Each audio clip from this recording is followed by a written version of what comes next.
subjects who have used these facilities have died in their sleep within 5 years. Cause of death is unknown, but all subjects have reported to release a gaseous mass from their mouths, which disappears seconds later. Video surveillance shows an elderly translucent human male, similar to SCP-2016-1 and SCP-2016-2, approaching the sleeping subjects and absorbing the gaseous mass into his hand. Authorized personnel may refer to Exploration Log 2016 for further details about the tower. Level 2 access is required to view the unabridged log. Exploration Log 2016. Day 1. Findings. First exploration of the tower. Agents are sent to map the structure. 5 floors in total are counted, each with an area of approximately 360 square meters. The tower is made of stone blocks and contains minimal furnishings. Most of the interior space is occupied by the libraries and laboratories. Several potted plants are found throughout the floors. Samples of the plants, air, and water are taken. Analysis shows no differences between samples and real-world equivalents. Day 2. Findings. Further analysis of the libraries is made. Over 3,400 books are counted.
In several of the paintings, a figure similar to SCP-2016-1 and SCP-2016-2 can be seen.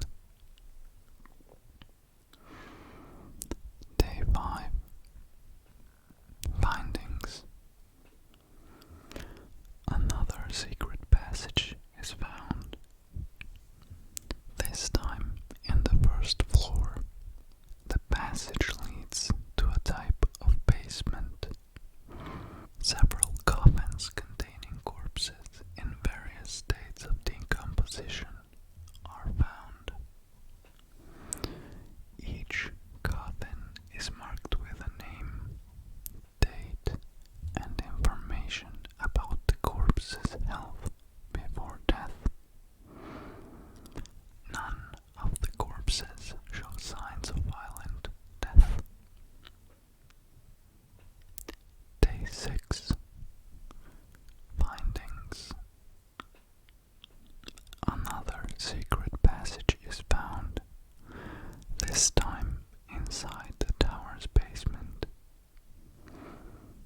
The passage leads to a round, brightly lit underground chamber containing several surgical tables. Each table has a preserved corpse in it, with several machines of unknown purpose attached via cables to the corpses. Several journals detailing experiments with the corpses are found. The machines and corpses are brought to a Foundation facility to be studied. Day 10. Findings. The purpose of the machines is discovered. After days of analysis, a corpse was reanimated by using one of the machines. The reanimated subject remembered all of his memories from when he was alive. The subject was kept under Foundation custody for further study. Day 12. Findings. A journal was found in the tower's basement.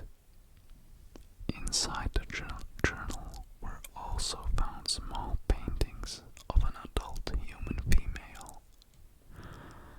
A young girl in the figure resembling SCP-2016-1 and SCP-2016-2. Said paintings have the phrase, "I'll bring you back, I promise," written into them with black ink. Below are two notable excerpts from the journal.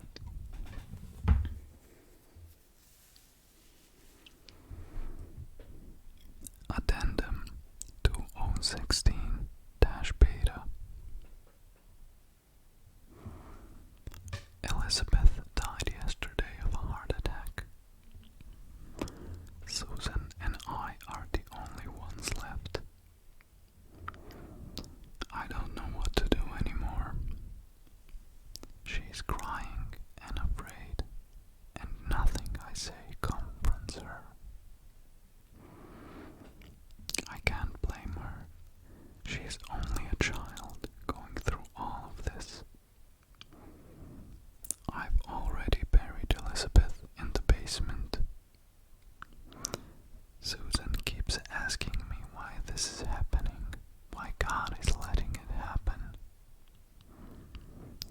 I don't know what to say, but I keep telling her everything will be alright. Even if I know it isn't true, I have to be strong for the both of us. She goes to sleep sobbing every night.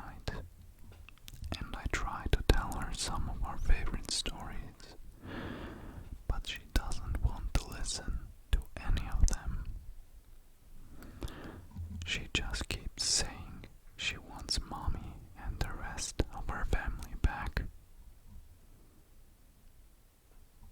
I've had an idea. It's crazy and inhumane, but I have to try it. It's the only option that remains. I used Elizabeth's knitting tools and what's left of our dream reagents to make some dolls. I can't leave the tower physically, so I will send them away to whoever is willing to use them. I hope none of the hunters find them. I'll bring anyone who uses the dolls here and teach them what I do. I need to buy some time for my research. May God forgive me for what I am about to do.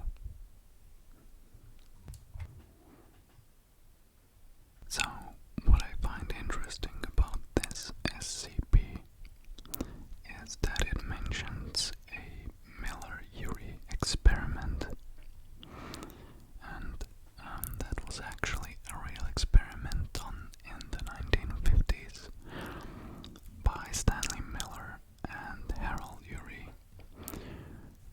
which basically they wanted to mimic the conditions on the Earth millions of years ago, and they wanted to test the abiogenesis hypothesis, which is basically just can life form from simple inorganic molecules.